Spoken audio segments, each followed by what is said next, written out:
पीथमपुर में अभी नहीं जलेगा यूनियन कार्बाइड का कचरा। विरोध के बाद मुख्यमंत्री मोहन यादव ने लिया बड़ा फैसला। मध्य प्रदेश में भोपाल गैस कांड के 40 साल बाद यूनियन कार्बाइड कारखाने का 337 टन जहरीला कचरा गुरुवार की सुबह पीथमपुर इंडस्ट्रियल एरिया की वेस्ट डिपोजिट यूनिट में भेजा गया। यूनियन कार्बाइड कारखाने का जहरीला कचरा पीथमपुर आने के बीच स्थानीय नागरिकों ने शुक्रवार को दिन भर विरोध प्रदर्शन और चक्का जाम किया। साथ ही 2 लोगों ने आत्मदाह की कोशिश भी की। इसके बाद मुख्यमंत्री मोहन यादव ने देर रात एक उच्च स्तरीय बैठक की, जिसमें deputy CM Rajendra Shukla, deputy CM Jagdish Devda, cabinet मंत्री Kailash Vijayvargiya, chief secretary Anurag Jain, advocate general और लॉ सेक्रेटरी मौजूद थे। इस बैठक के बाद मोहन यादव ने कहा, राज्य सरकार जनता के हितों और सुरक्षा को प्राथमिकता देती है, इसलिए यह फैसला लिया गया है कि जनता के भावनाओं को कोर्ट के सामने रखा जाएगा। साथ ही कोर्ट का आदेश आने तक पीथमपुर में यूनियन कार्बाइड का कचरा नहीं जलाया जाएगा। उन्होंने कहा, यूनियन कार्बाइड के कचरे पर फैलाए जा रहे भ्रम को लेकर पीथमपुर में एक जरूरी बैठक हुई।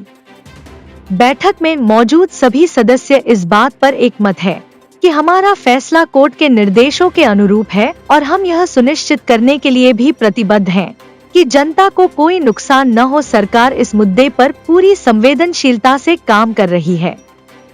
पीथमपुर की वर्तमान परिस्थितियों और व्यावहारिक कठिनाइयों के बारे में हाई कोर्ट को पूरी जानकारी देंगे। एमपी हाई कोर्ट ने 3 दिसंबर को इस कारखाने के जहरीले कचरे को हटाने के लिए 4 हफ्ते की समय सीमा तय की थी और सरकार को चेतावनी दी थी कि अगर उसके निर्देश का पालन नहीं किया गया तो अवमानना की कार्यवाही की जाएगी। मध्य प्रदेश सरकार जनता के हितों के सर्वोच्च प्राथमिकता देने वाली सरकार है। इस नाते से हमने सदैव जनता के हित को लेकर के आगे बढ़े हैं। सुप्रीम कोर्ट के निर्देश और हाई कोर्ट के आदेश के परिपालन में यूनियन कार्बाइड का कचरा माननीय न्यायालय के निर्देश पर ही हमने पीथमपुर सेंटर पे पहुंचाने का उनका आदेश का परिपालन किया है और साथ ही साथ हमने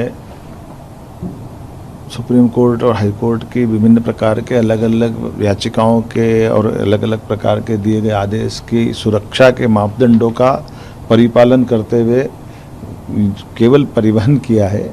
और जैसा कि हम सबको जानकारी है कि माननीय न्यायालय ने हमारे लिए डेडलाइन दी कि ये किसी हालत में 4 तारीख के पहले पहुंचना चाहिए। 6 तारीख को हमसे माननीय न्यायालय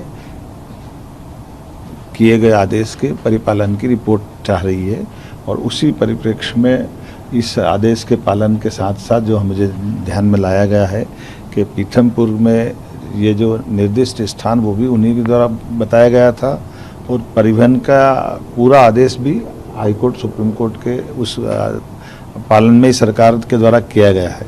लेकिन जो ध्यान में आया है कि हमारी जनभावनाओं के लिए अभी इस तरह की परिस्थिति में ये माना गया है कि जनता के बीच में ये विषय नीचे उतारना जरूरी है कि ये कोई सुरक्षा के मापदंडों पे किसी प्रकार से कोई खतरा या कोई डर जो जनता के बीच आया है, इसको हम प्रयास करेंगे कि माननीय न्यायालय के सामने ये विषय लाएं और उसके बाद ही आगामी किसी प्रकार से कार्रवाई की जाए।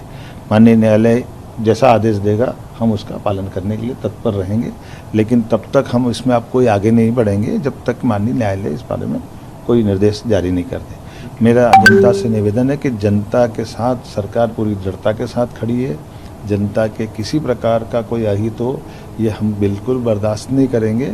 माननीय न्यायालय के समक्ष भी वो विषय लाएंगे और माननीय न्यायालय के आदेश के परिपालन में अब आगे कोई कार्रवाई पे आगे बढ़ेंगे। मेरा आपसे निवेदन है कि झूठी अफवाहों पे विश्वास न करें। हम सब जनता के साथ हैं, हमारी प्राथमिकता जनता के साथ।